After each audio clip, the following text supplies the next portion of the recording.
In the previous video, we built role-based security using security filters and slices. But we were simulating users with a session table. Today, we're building a real custom login and registration system inside AppSheet. No external authentication, no workarounds, everything inside our app. For this build, we're creating 5 views: Start Screen, Register Screen, Login Screen, Buttons, and Menu. Each view will use its own table in Google Sheets. We already have our users table from the previous video. Now we're adding 2 new columns, Password and Check Password. The Check Password column will be used only during registration to confirm that the passwords match. In a real production system, passwords should be encrypted, but for learning purposes, we'll keep it simple. Separating tables keeps the logic clean and easier to control. First, we'll create a reference view called Buttons. This table stores all my button images. Anytime I need a button, I reference this table. Instead of uploading images everywhere, I centralize them. This view won't be visible to users, it's just for reusable UI components. I'll explain how we'll use the images in this table as buttons later in the video. Next, we'll create our main app view. This will be the first screen users see. We'll use the start table for this view, and we'll use a detail view layout. We have 4 columns: ID, header, login, and register. The ID column must have a value, otherwise the information won't display in a detail view. The header column is a thumbnail column, and both the login and register columns are reference columns. Let's capture the image for our header from the buttons view.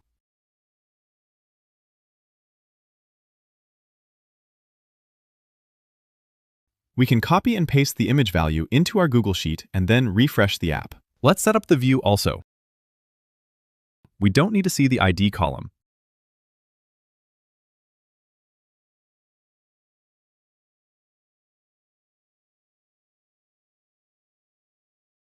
And let's make the header image our header column.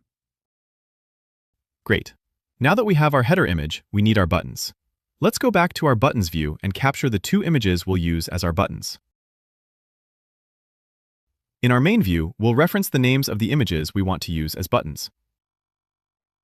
Ensure that the value you want to reference matches the image label value exactly.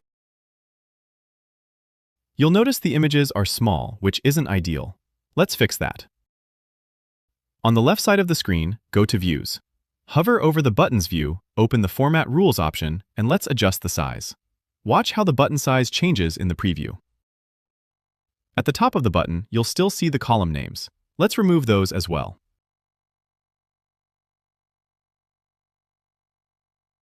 Now let's build the tables for our login and registration views. You can name the table headers exactly as they're shown on the screen. Once the tables are ready in Google Sheets, let's create the corresponding views in AppSheet.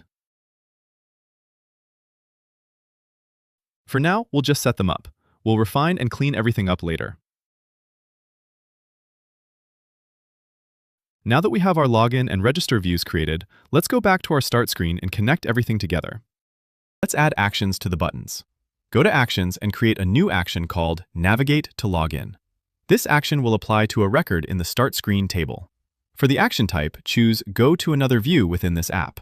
For the target, select Link to View and choose your login screen. Set the position to Inline.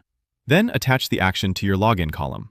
For display, choose how you want it to appear in the app. In this case, we'll use a caret. Alright, now let's clean it up a bit.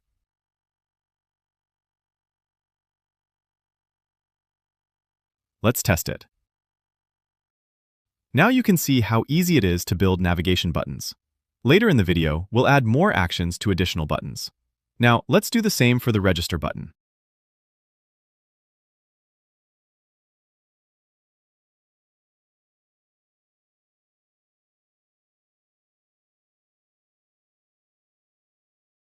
Now that we have our login and register table set up and the views created, let's make them functional.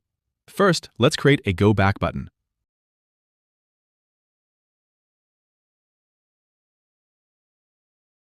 We can copy and paste the header image value from our buttons table into both our register and login tables. We also need to reference the buttons table again in all of our button columns. Remember, the ID column must have a value. Since it's the key column, the row won't be visible unless the key column contains a value. Now that our data is set up, let's start working on the views. In your register view, change the view type to detail. Set the header column as your header. Add 4 quick edit columns: name, email address, password, and check password. Next, go to your register table settings and change the button columns to type ref, referencing the buttons table. Do this for the register, login, and go back columns.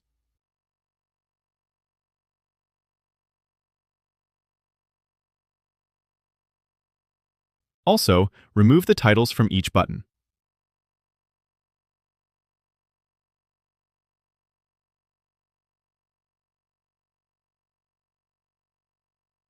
You should now see your buttons appearing in the app preview.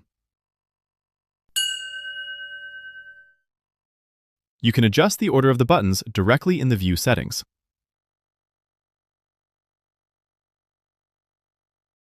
Now, to ensure that the password entered is correct, we'll add a rule to the register button. Let's create a virtual column and call it test password.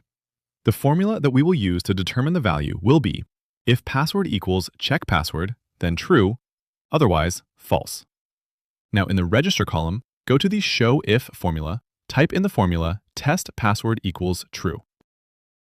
This ensures the register button only appears when both passwords match.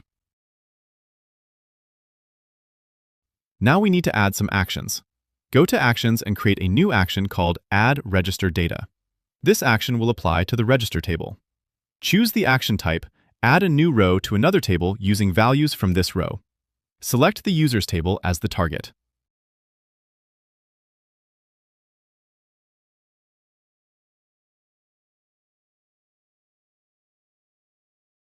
If you like what you see up to now, please like and subscribe.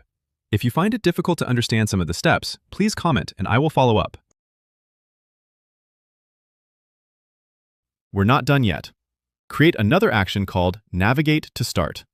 Set the action type to go to another view within this app and link it to the Start view. Now create a third action called Register User. Choose the action type Grouped, execute a sequence of actions. Remember, grouped actions run in the order you define. First, select Add Register Data. Then, select Navigate to Start.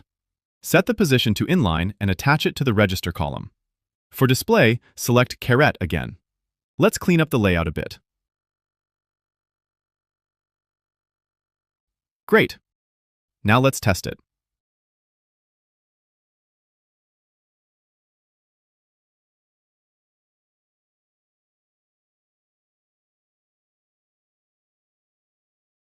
Next, let's add the same navigation action to the Go Back button so it redirects to the Start screen. Attach the action, set the position to inline, and clean up the display. Perfect. Finally, let's create an action to navigate to the login screen as well. Follow the same process. Create the action, link it to the login view, attach it to the correct column, and clean up the layout.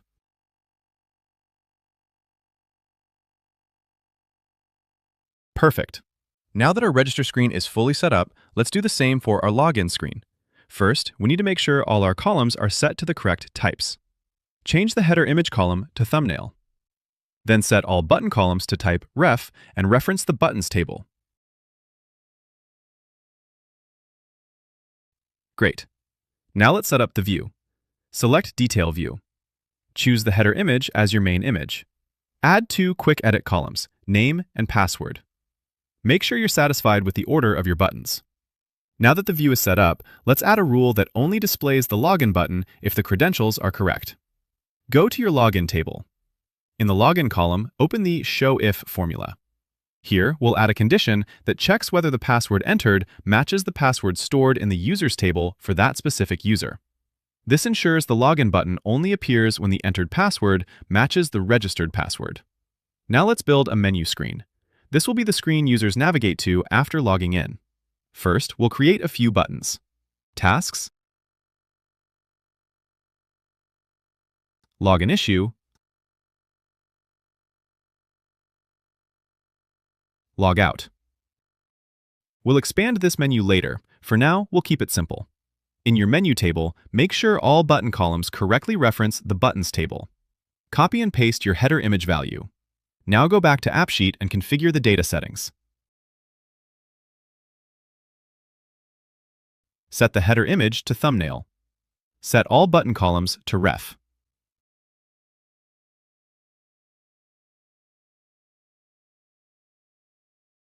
Let's clean up the layout a bit.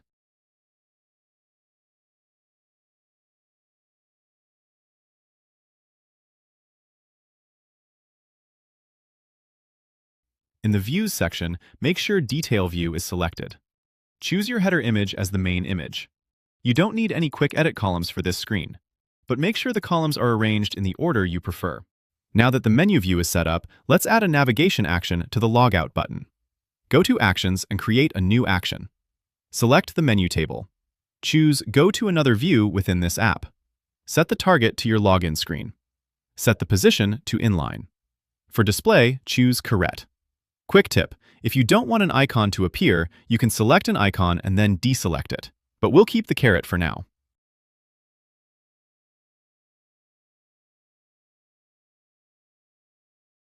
Let's test it. Perfect. Now let's add a navigation action to the Login button. Create a new action for the Login table.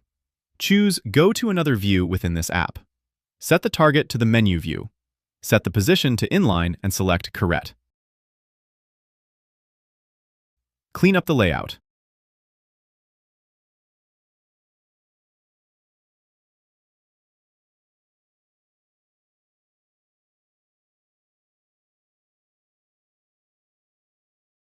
Great. It looks like everything is working correctly.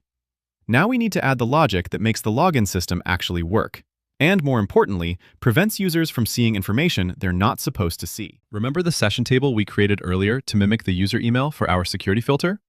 Well, now we're going to replace that with a proper login tracking system that works with real user login details.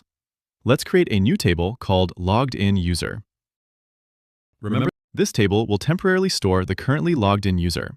We'll add the following columns: ID, username, role, device, ID, timestamp. The device ID is critical. It captures the unique ID of the device currently using the app. This allows multiple devices to use the app at the same time.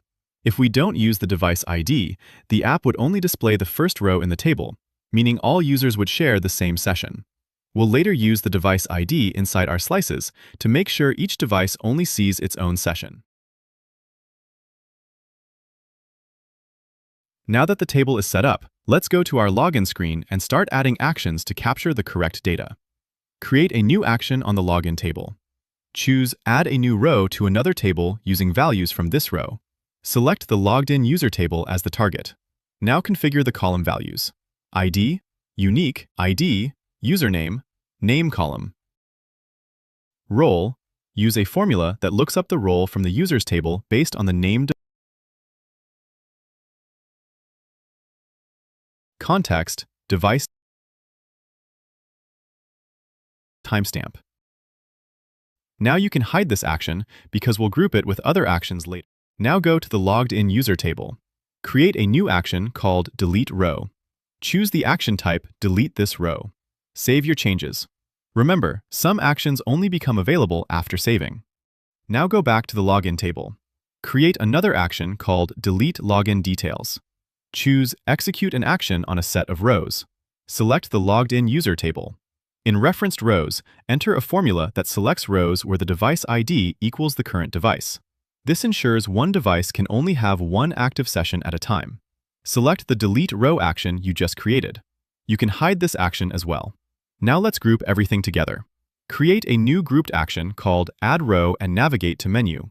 Choose Grouped, execute a sequence of actions. The order is very important. First, delete login details. Second, add login row. Third, navigate to menu. Set the position to inline. Attach it to your login column. Choose caret for display. Hide the previous standalone actions. Let's test it. You'll see that the session is now captured in the logged in user table. But we're not done yet. For this system to work properly, we need to add a device ID column to both our login and register tables. It doesn't need to be visible. Our login and register screens must also be cleared before new data can be submitted. We'll follow a similar approach. In both the login and register tables, create an action to delete the current row. Now go to your main view. Create an action called Execute Action on a set of rows. Select the appropriate table. In referenced rows, select the row you want to clear. Choose the Delete Row action.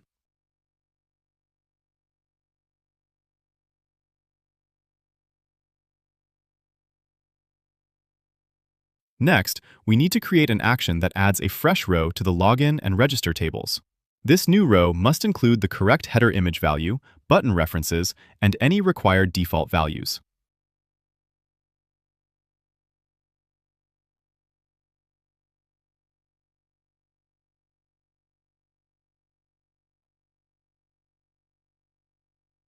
Now let's group these actions together for the registration page.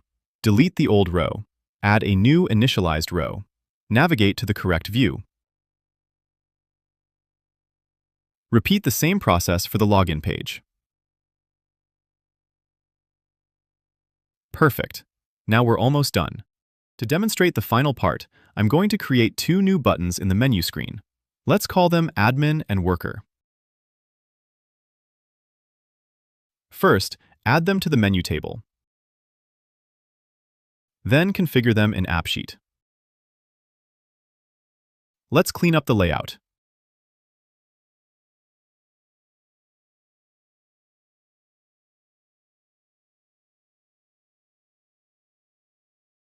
Great.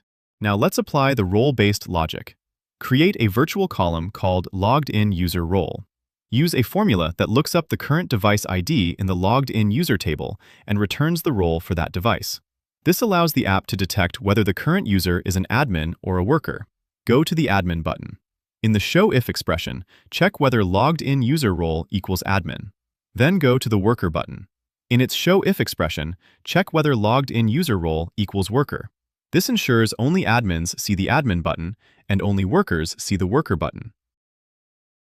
Let's test it. Our current test account is a worker.